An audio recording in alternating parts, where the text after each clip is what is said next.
आंग्ल सिख संघर्ष के पिछले वीडियो में हमने महाराजा रणजीत सिंह तक का अध्ययन किया था। अब उससे आगे और ऊपर वाले तो रह गए, अब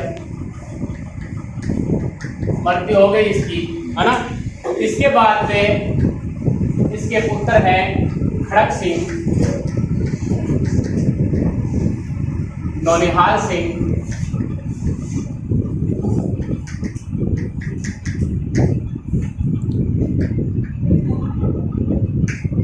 शेर सिंह और अगले कौन है, दिलीप सिंह। ये इस प्रकार से शासकों का क्रम है। और दिलीप सिंह के साथ भी पंजाब का राज्य है वो अंग्रेजी राज्य में मिला लिया जाता है। अब खड़क सिंह इसके बाद में बढ़ते हैं, लेकिन नौनिहाल सिंह खड़क सिंह की हत्या कर देते हैं, बंदी बना लेते हैं। 1839 की बात है और ये व्यक्ति भी यानी इसको बंदी बनाया और मार दिया गया। और 1840 में ये भी निपट जाता है। कहते हैं ये व्यक्ति जो रणजीत सिंह के उत्तराधिकारियों में सर्वाधिक योग्य व्यक्ति था नौनिहाल सिंह, लेकिन ये भी मारा जाता है। उसके बाद में यहाँ के जो सरदार हैं वो दो गुटों में बढ़ जाते हैं, एक डोगरा गुट और एक सिंधोवालिया गुट। डोगरा गुट में थे देखो, जैसे गुलाब सिंह है, ध्यान सिंह है और इसमें अत्तर सिंह, अजीत सिंह, चरक सिंह, इस प्रकार के व्यक्ति थे इन दो गुटों में। यानी दो गुट बन जाते हैं, एक व्यक्ति है, एक जो गुट है ये खड़क सिंह की जो विधवा थी उसके समर्थन में हो जाते हैं। खड़क सिंह की विधवा चांद कौर थी, चांद कौर के समर्थन में है। और दूसरा जो गुट है वो किसे बनाना चाहता है, शेर सिंह को ये गुट, और सफल भी कौन होते हैं, शेर सिंह शासक बनने में सफल हो जाते हैं यहाँ पर।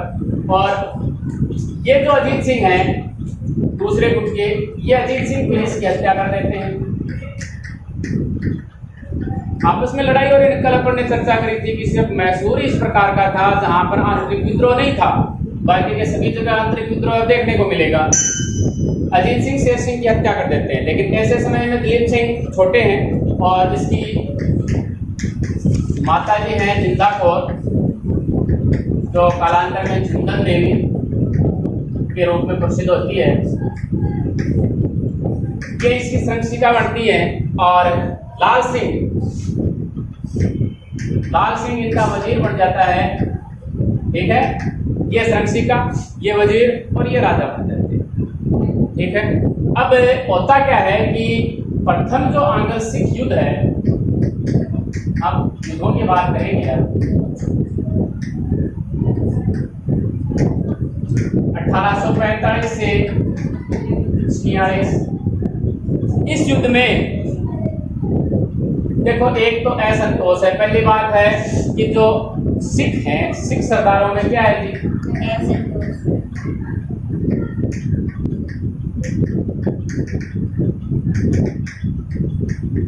ये युद्ध के कारणों में आ जाता है कि जो सरदार हैं वो संतुष्ट नहीं, ठीक है। यानी एक दूसरे जो सरदार हैं वो एक दूसरे के खिलाफ भी षड्यंत्र रच रहे होते हैं। और ये स्थिति तो चाहिए थी किनको, अंग्रेजों को। तो अंग्रेज क्या करते हैं, इस जो असंतोष का जो वातावरण है ना, इससे फायदा उठाने की कोशिश करते हैं कि हम इस असंतोष को और बढ़ाएंगे, है ना। और बढ़ाने के साथ में ही ये अपनी सेना में भी वृद्धि करते हैं और साथ में तोपों की संख्या में भी वृद्धि कर देते हैं। यानी सब कुछ ये करने की कोशिश करते हैं, इसका फायदा उठाने की पूरी कोशिश रहती है कि अंग्रेजों। तो ऐसे समय में ये युद्ध शुरू हो जाता है। और इस युद्ध में कहते हैं कि जी ये युद्ध है वो 5 जगहों पर लड़ा जाता है। जगह मुदली,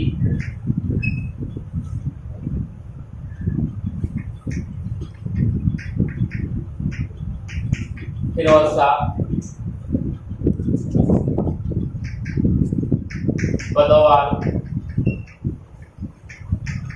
आलेवाल और सवाल, ये जगह इनका नाम देखो। अब देखो इन युद्धों में क्या होता है। पहला युद्ध लाल सिंह के नेतृत्व में था यमुदगी नामक स्थान पर, और जैसे ही ये युद्ध ये जीत रहा होता है वैसे ही ये भाग खड़ा होता है। जीतना ही नहीं चाहता ये, तो लाल सिंह आ जाता है। दूसरे युद्ध में क्या होता है, दो व्यक्ति जाते हैं, ये लाल सिंह भी जाता है और एक तेजा सिंह जाता है, ठीक है। ये दोनों युद्ध दिसंबर में होते हैं, ये दोनों युद्ध जनवरी में होते हैं और आगे वाला फरवरी में हो जाता है। इस प्रकार से युद्ध 1845 में। कहते हैं कि इस युद्ध में शाम के समय लाल सिंह भाग गया और सुबह तेज सिंह भाग गया। कैसे जीतेंगे? नहीं जीत सकते। इस युद्ध में अगर इसकी बात करें तो दो व्यक्ति हैं यहाँ पर, एक अजीत सिंह और दूसरा शेर सिंह। ये कहते हैं कि संघर्ष करते हैं लेकिन हरा भी देते हैं अंग्रेजों को, ऐसी बात नहीं है कि हरा नहीं पाते, लेकिन उसी समय एक दूसरा अंग्रेज जनरल आ जाता है और फिर अंग्रेजों की स्थिति यहाँ पर भी क्या हो जाती है जी, सुदृढ़ हो जाती है इस युद्ध में आने वाला। ये है वो एक संघर्ष ही था। युद्ध का नाम इसमें ज़्यादा नहीं है, लगभग जगह पर ये नाम मिलता भी नहीं है, ये 4 नाम ही मिलते हैं। आया था 2013 की आरपीएससी में फर्स्ट ग्रेड में कि कौन से निम्न में से कौन सा स्थान है जिसमें प्रथम आंग्ल सिख युद्ध नहीं लड़ा गया था, इसका नाम नहीं आता, इनका ही नाम आ जाता है लेकिन ये नहीं आता, है ना। तो ये एक संघर्ष की स्थिति हुई थी यहाँ पर और ज़्यादा कुछ हुआ नहीं था, ये था मुख्य। इनमें ये सभी लोग, लाल सिंह भी, तेजा सिंह भी, ठीक है, और एक व्यक्ति और है गुलाब सिंह, गुलाब सिंह जी। जब युद्ध अपने चरम पर, एकदम चरम की स्थिति आती है युद्ध के अंदर, लाल सिंह सामयिक यानी जब उनको आवश्यकता होती है उस समय पर यह सहायता नहीं देते। तेजा सिंह रसद की सामग्री सैनिकों को पहुंचानी पड़ती है लेकिन उसमें ढील दे देता है। गुलाब सिंह जब युद्ध एकदम चरम पर होता है तो खुद तो पीछे हटता ही है, साथ में जो पीछे यानी ये खुद तो पीछे हट गया, है ना, और साथ में इनके पीछे एक नौकाओं का पुल था, उस पुल को भी ये तोड़ देता है। कैसे जीत न जाए सिख, अगर इस प्रकार की स्थिति होगी तो जीतेंगे नहीं जीते। तो जो प्रथम आंग्ल सिख युद्ध था,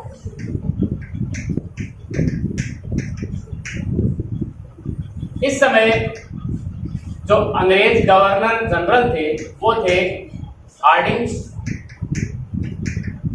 ठीक है, और यहां इस युद्ध का जो सेनापति था वो था डूज कफ, ठीक है। तो अंग्रेज इसमें जीत जाते हैं, जीतेंगे तो संधि तो करनी पड़ेगी इनको, है ना। तो लाहौर की संधि होती है मार्च के अंदर, मार्च 1846 में।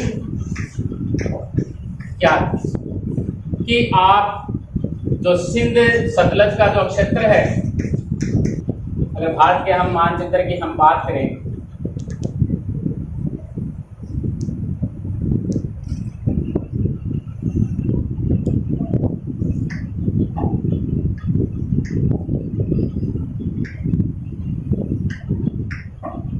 आगे वाले को अपने को नीचे वाले को तो क्या मतलब है। यहाँ ये जो एरिया है इस प्रकार से हम इसको कट कर देते हैं। ये एरिया है महाराजा रणजीत सिंह के समय का सिख साम्राज्य। इसमें देखो इस एरिया में क्या, ठीक है, सिर्फ इस एरिया की हम चर्चा कर रहे हैं कि ये सिंधु नदी निकलती है,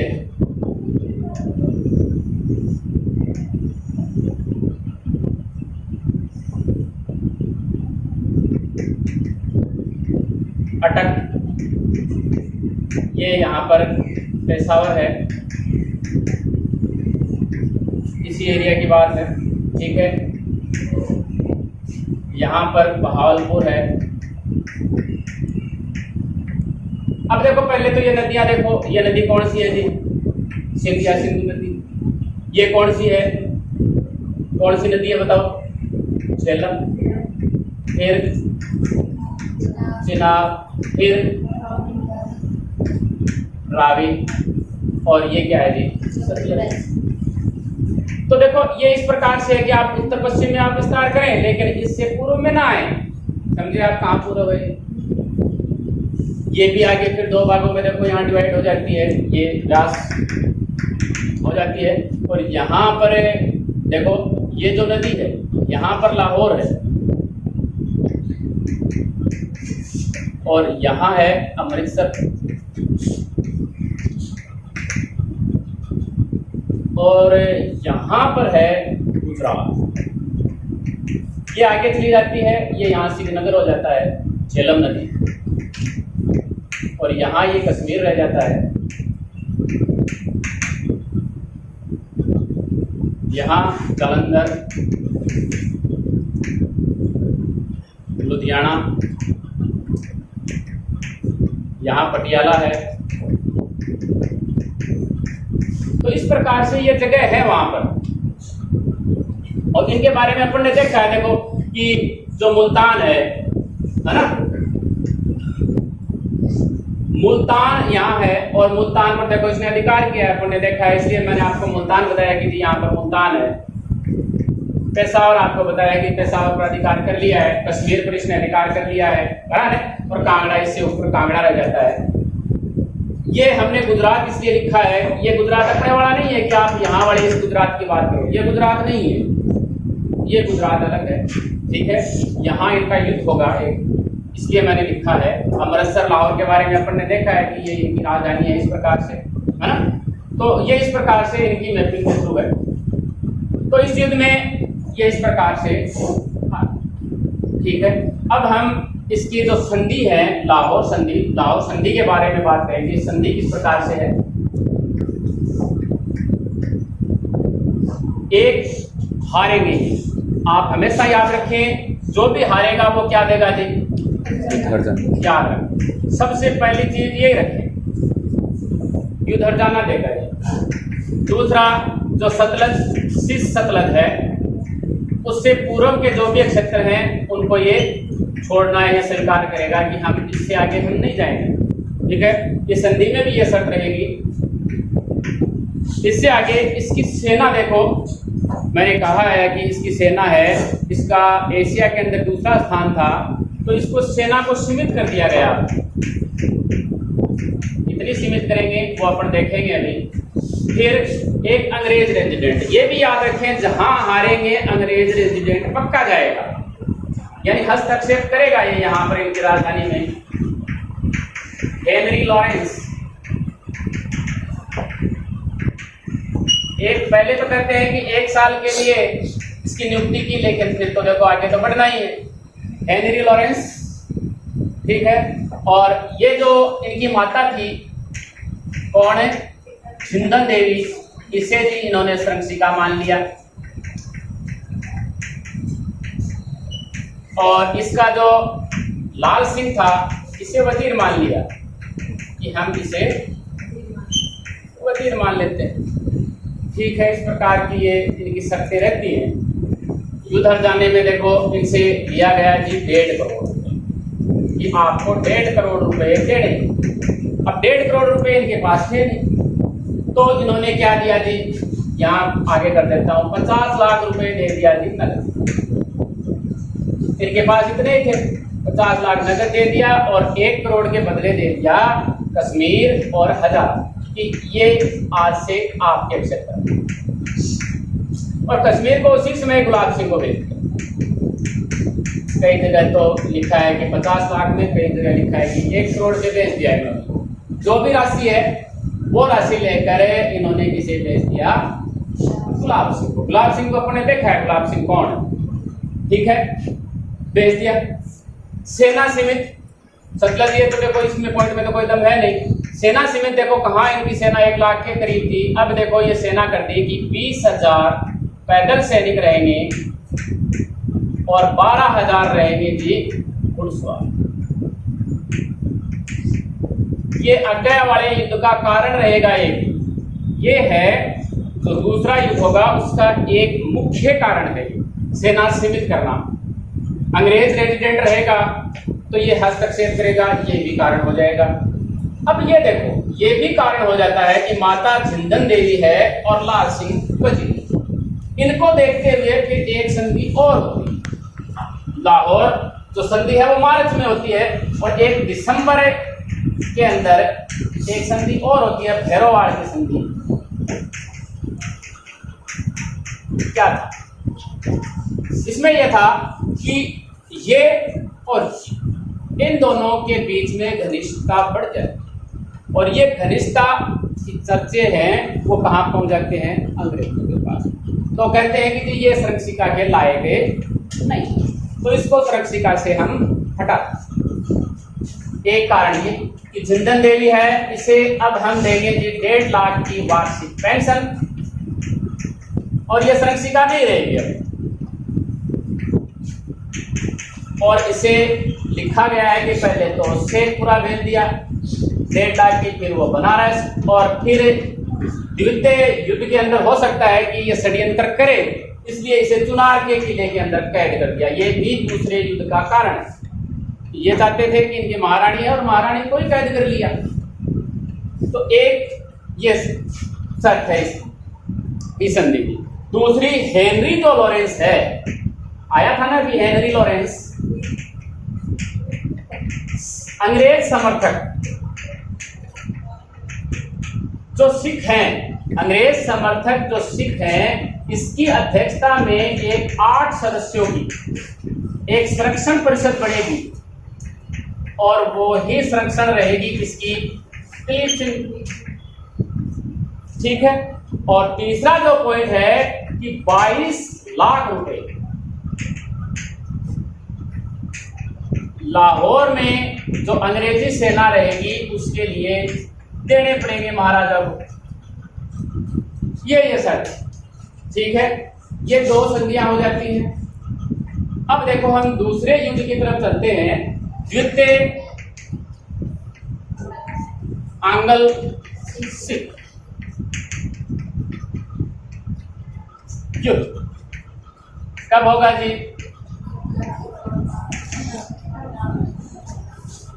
ठीक है। अब इसमें क्या है कि एक तो विश्वास कहा, पहला आप एक नाम लेना चाहें तो विश्वासघात। ठीक है।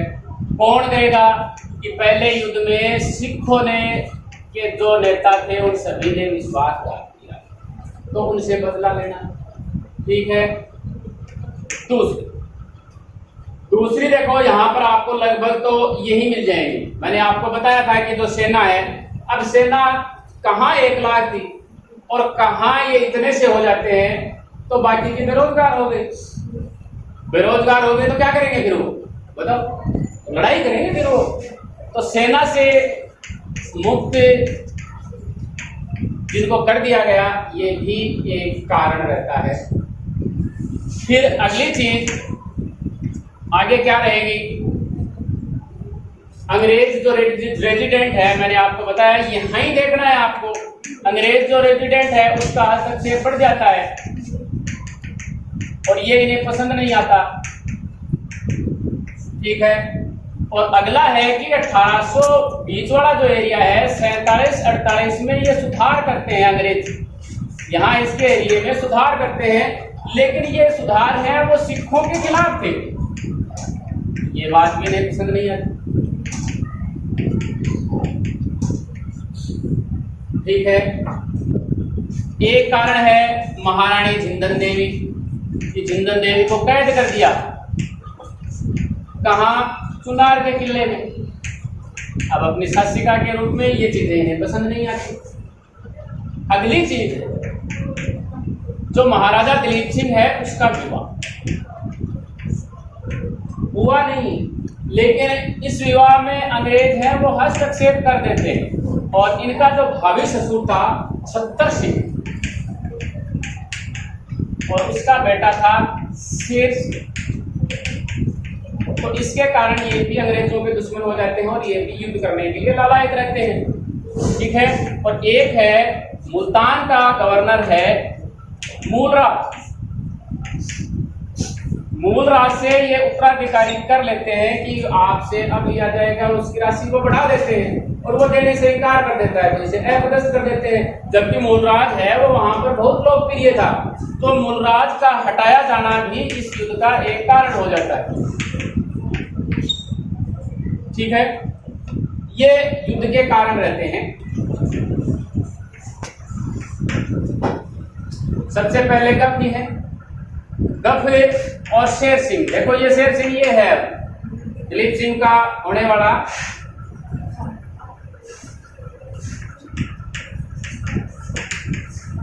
यहाँ दो युद्ध होते हैं। रामनगर जो कि लगभग अनिर्णित रहता है और चिल्ली यानवाला। अब इस युद्ध में अंग्रेज तो कहते हैं कि हम जीते और सिख कहते हैं कि हम जीते थे। मतलब ये कहते हैं कि जी अनिर्णित था, ये मान सकते हैं यहाँ। और ये भी ऐसा युद्ध था। तो दो युद्ध है यहाँ पर, कहीं जगह राजनगर भी लिखा हुआ मिल जाता है, रामनगर है, राजनगर है, कुछ भी है। लेकिन ये दो युद्ध है, इनका नाम इतना नहीं आता जितना इनका आता है चिलिंग वाला, और एक युद्ध और रहेगा। इसमें कब इस समय जो गवर्नर जनरल हैं वो कौन है? लॉर्ड डलहौजी। डलहौजी कहते हैं कि हमने एक ऐसी विजय प्राप्त करी है जिसका कोई तुक नहीं, वो तो हारने के बराबर है। यानी हमने इतना खर्चा करके एक ऐसी विजय प्राप्त की है कि जिसका हमें कोई लाभ ही नहीं है ना, लगभग हार चुके हैं, ये कहते हैं लॉर्ड डलहौजी। तो ये इस गप को बदल देता है। गप की जगह आ जाते हैं अब नेपियर।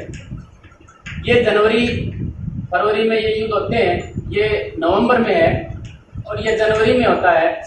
और ये नेपियर वाला अब ये होगा फरवरी के अंदर। ये कहाँ होगा? अब गुजरात में।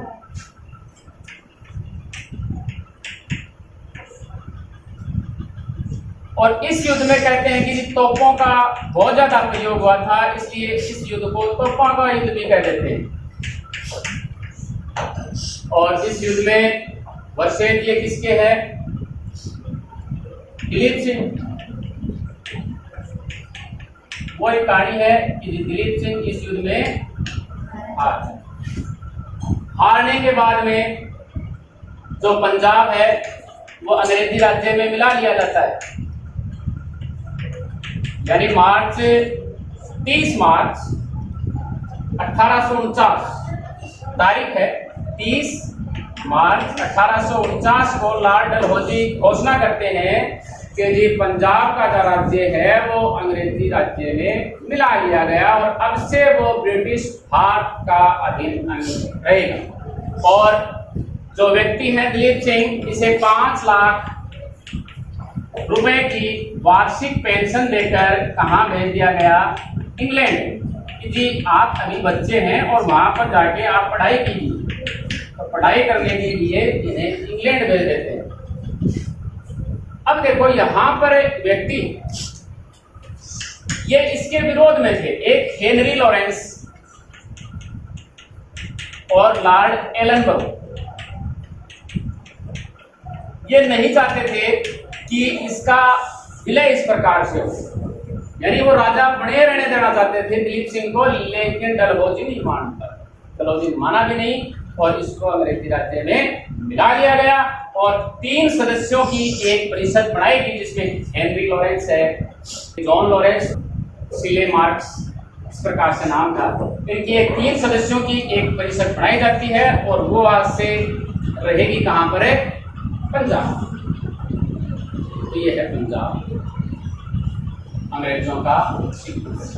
आंग्ल सिख संघर्ष का हमारा ये अध्याय इसी के साथ समाप्त होता है।